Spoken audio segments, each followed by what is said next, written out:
So compositional panpsychism can hold on to the causal closure of the physical. David Chalmers sees this as a distinct advantage of the compositional panpsychism over its cousin, non-compositional panpsychism. The latter position allows for strong emergence and possibly downward causation, and seems therefore prima facie not capable of providing a clear theoretical advantage over emergent dualism. But how exactly does compositional panpsychism preserve the causal efficacy of the mental? For the compositional panpsychist, the causal efficacy of phenomenal properties does not rely for the compositional panpsychist, the causal efficacy of phenomenal properties does not rely on their being directly involved in causal relations. They are thought to be efficacious because they are essential properties of the entities that enter causal relations. Without some kind of intrinsic properties, the entire network of causal relations could not even exist. This move is somewhat reminiscent of Davidson's theory of mental causation. Mental properties do not enter into the causal laws, but according to Davidson, that does not render them epiphenomenal. It is not the event qua mental or qua physical properties that is causally efficacious.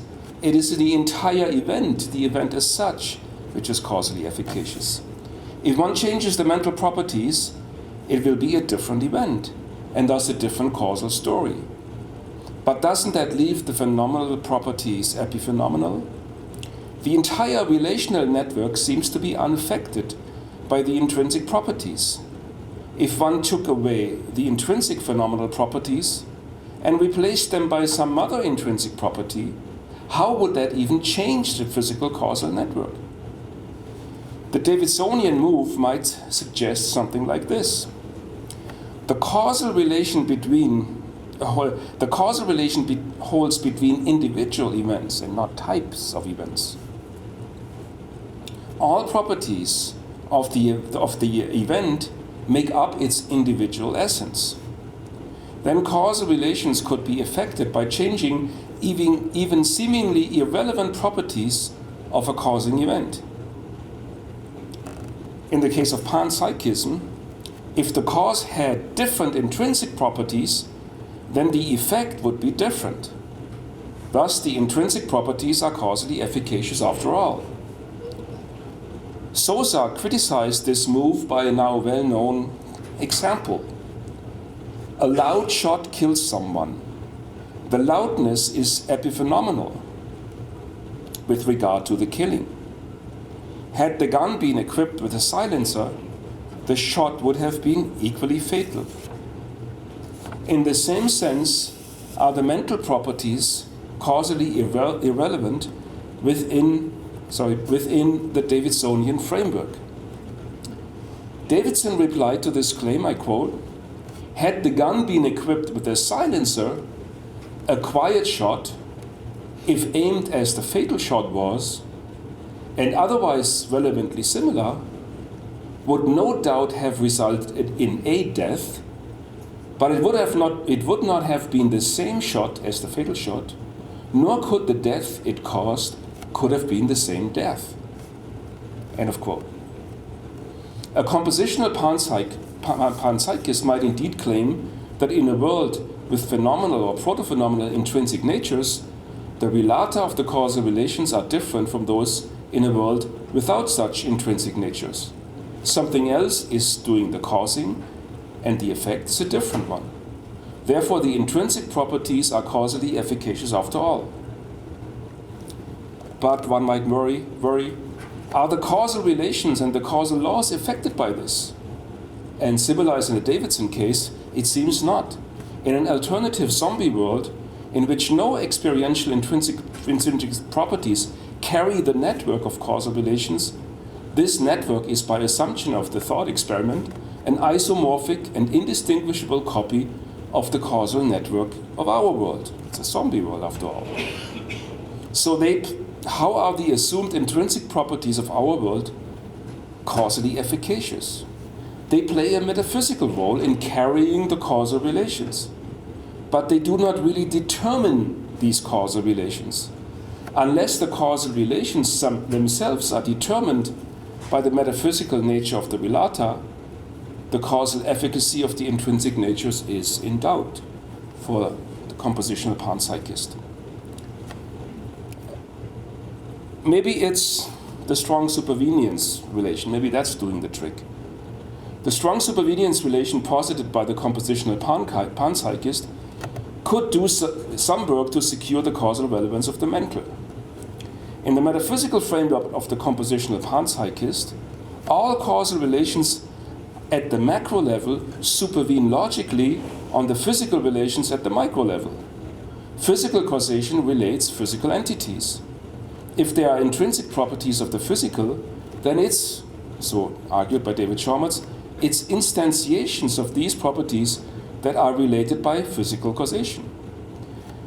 The intrinsic properties are mental in some sense, they are micro-phenomenal or whatever, because the phenomenal properties of, let's say, a human agent supervene strongly on these micro-phenomenal properties. They inherit the causal relevance of the micro-phenomenal properties. But what exactly is the causal relevance of these intrinsic properties? They are certainly not needed in causal explanations in the sciences. Causal laws operate with the physical properties only. Science abstracts away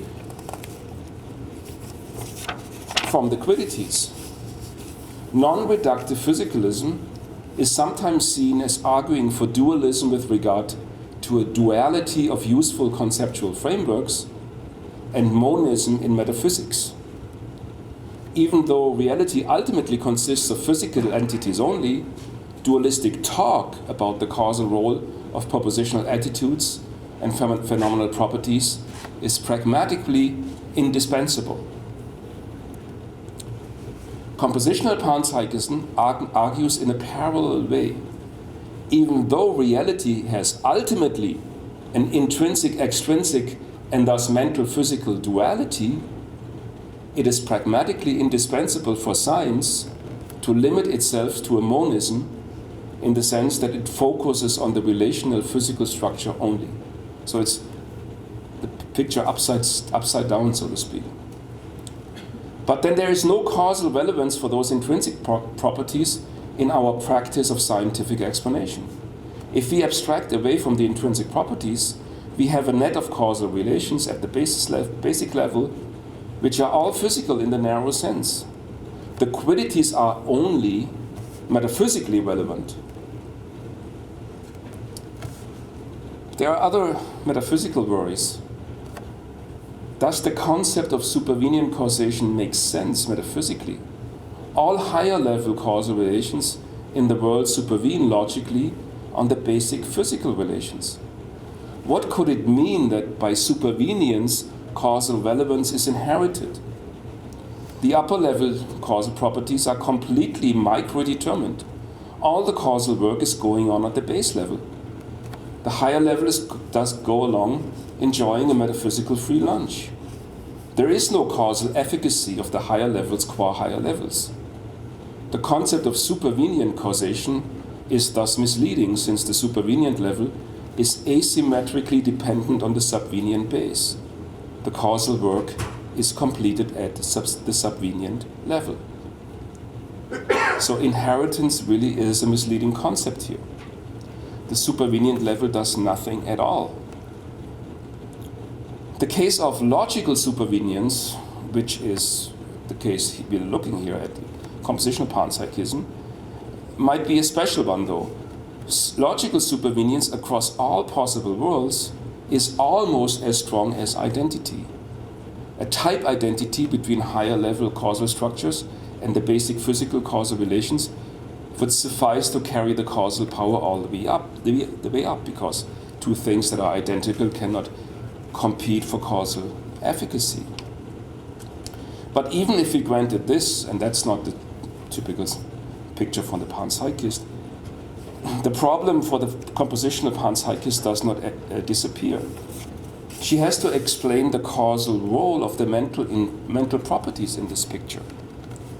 The basic structure of the problem is this, and physical is defined in the narrow sense here, without the intrinsic properties, without the quiddities. Phenomenal facts are not logically supervenient on the physical facts in the narrow sense.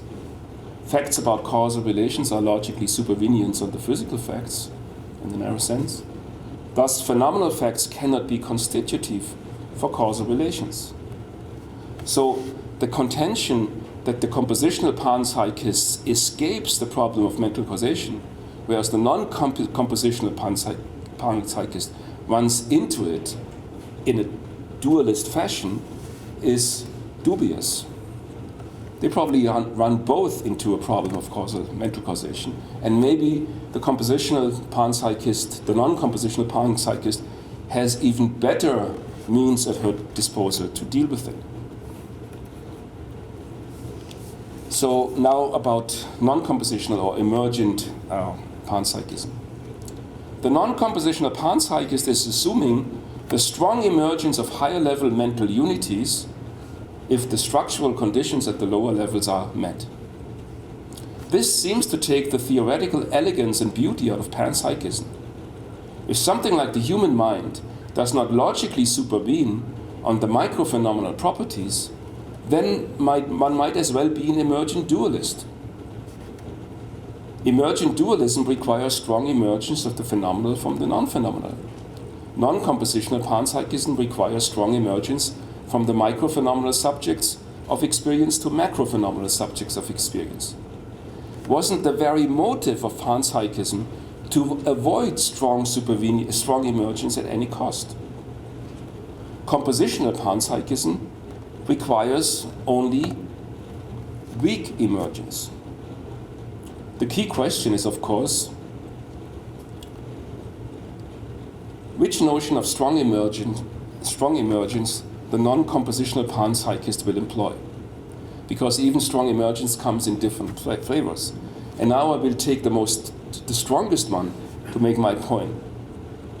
The main difference between constructing different senses of strong emergence might be the Kim, the supervenience-based, so we have nomological supervenience, or the other one by Timothy O'Connor and others, the causal view of strong emergence.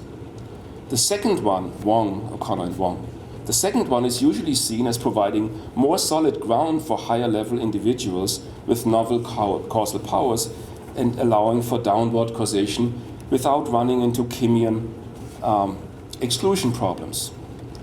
Supervenience construed as asymmetrical dependence of higher from lower levels seems to preclude real causal efficacies of the higher level. For the second notion, the causal one, emergence as a non-supervening causal relation, for this reason it turns out to be a much stronger claim exactly by breaking the bond of synchronic supervenience. So it's a non-supervenience picture of emergence. If the non-compositional panpsychist takes this latter route, then the position will eventually collapse into emergent dualism, or so it seems. It can be shown, however, and I'll try to show it in the remaining minutes, that the emergent dualists cannot solve the ultimate carrier problem and the problem of the emergence of the phenomenal mind out of entirely non-phenomenal constituents. The non-compositional panpsychist has an answer to both of these questions and is thus conceptually different from emergent dualism. It follows that even the version of panpsychism that is closest to classical dualism does not collapse into this well-established position, but remains a genuinely distinct account in the philosophy of mind. So in order to see this, we have to take a somewhat closer look at the O'Connor-Wong picture. O'Connor and Wong argue that if emergent entities are metaphysically primitive and not simply compositional resultants of lower level features, then the correct relation between the lower and the higher levels should be a causal one, not a supervenience relation. If these causal connections are indeterministic, one can escape the grip of microdeterminism. Fixing the microphysical state of the universe will then not suffice to fix the distribution of emergent properties, even if emergent laws are taken into account. If these laws are indeterministic, then a given microphysical state may have more than one emergent outcome. If temporal dynamics is added to this picture, we get a causal process-oriented metaphysics instead of a formal and static supervenience view. An emergent individual is likely to appear if the underlying levels of nature reach a certain threshold of complexity in their configuration. The causal properties of the emergent entity will go beyond the summation of the causal powers of the underlying micro-level. There will be genuinely new entities with new causal powers. Can this account handle the worries by Kim about causal exclusion? It seems so. For Kim, the diachronic causal activity of an emergent entity is metaphysically superfluous. They do not add anything in the causal efficacy over and above the causal mechanism at the base level. But this contention is based on the asymmetric dependence relationship built into the concept of supervenience. The O'Connor-Wong model is not susceptible to this kind of counter-argument. The entities at the basic or supervenience level do not determine the emergent effects independently of the causal activities of those emergent entities. This idea can be expressed by the analogy of a cellular automaton or life world, which is familiar to all of you. Imagine a very complex and long-lasting three-dimensional life world which mirrors the complexity of our universe. For the longest time, the weak emergence of higher-level structures happens exactly by the rules that govern these individual cells. But then occasionally a macro object appears whose behavior diverges slightly from what the rules predict. The basic rules get affected by this macro object. They change whenever and wherever such a higher-level structure is present. We would then be able to assign new rules to those situations in which these higher-level structures emerge. It follows from this that the low-level rules do not necessitate the entire future dynamic of the system. Not even at the lowest level of the hierarchical level of our three-dimensional cellular automaton. The knowledge of the behavior of those macro objects and their effects on the entire system cannot be derived from the knowledge of the smallest micro objects and the rules which govern them in normal circumstances. Such a system is conceptually coherent. If our world was like that, then it would contain strong emergence and strongly emergent entities and some downward causation. But even if that is obviously a conceptual possibility, many will claim we have no empirical evidence for this. I cannot go into this here, but there's at least some cases in recent literature. So in simulations of neural systems, it could be shown that the macro level can causally supersede the micro level, in this paper here by Tononi and others. Another example may be quantum mechanics and the possibility of emerging holistic properties, recently argued for by Schaffer and others. Or quantum entanglement may be a rather simple case of this. Prosser recently gave a very elegant account of this in 2011. But why would the panpsychist want to be a strong emergentist? If strongly emergent panpsychism is possible, then strongly emergent dualism is also possible. And again, dualism seems to be intuitively more appealing, since it does not commit us to externally unobservable quiddities, microphenomenal intrinsic properties, and the like. Panpsychism rests ultimately on two theoretical claims: the argument from intrinsic natures and the genetic argument. The argument from intrinsic natures claims that the relational structure that physics describes is incomplete. It stands in need of categorical intrinsic natures that carry the relational network of physical properties. Leibniz already made this point against Descartes. Russell and Whitehead made it in the 20th century. The second argument, the genetic argument for panpsychism, says nothing can give what it does not possess. If consciousness is not at the lowest level, it cannot emerge. Even O'Connor and Wong, who are panpsychists, admit that their concept of emergence requires, I quote, a tendency had by each of these basic entities to allow for the emergence of the higher level entities. How can something entirely non-phenomenal and non-mental have the tendency to bring about phenomenal minds? A distinction needs to be made here. Oops, there's something I'll get rid of here. Oh, can't. A distinction needs to be made here. In addition to weak and strong emergence, I would claim there is super strong emergence. Weak emergence, based on strong supervenience, and strong emergence, based on weak supervenience or causal relations, happens within a unified categorical framework. For example, higher level spatio-temporal concrete entities can only weakly or strongly emerge from lower level spatio-temporal concrete entities. Super strong emergence, I claim, breaches or transcends the categorical framework. So here's a clear case of super strong emergence.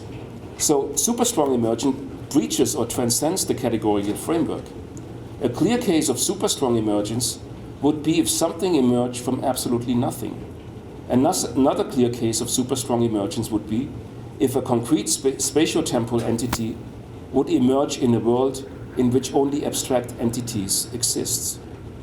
The panpsychist claims that the emergence of the phenomenal mind from a world which is merely spatial or a framework of spatial relations is another case of super strong emergence. One might call super strong emergence inter-attribute emergence and all other forms of emergence intra-attribute emergence. This captures the same idea.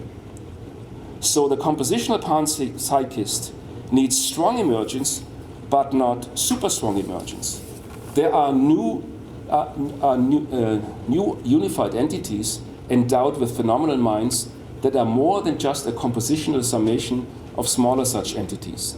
But even the smallest ones have some form of phenomenal properties. Phenomenality was there in the beginning. Likewise, the strongly emergent higher level entities feature new causal powers that are more than just the compositional summation of the causal powers of those smaller entities. But even the smallest ones have some form of causal properties. Causality was there in the beginning. What is new is simply the strong emergence of entities that cannot be reduced to their constituents. It is the special composition of new entities of the same basic makeup as their constituents that is made possible by strong emergence. Strong emergence cannot, however, create something absolutely new in its metaphysical nature. And that's the difference to emergent dualism. Emergent dualism requires super strong emergence for the mental to emerge out of the physical, something completely non-mental. Panpsychism does not. So even in the strong emergentist form of non-compositional panpsychism, it is clearly different from dualism. Thank you.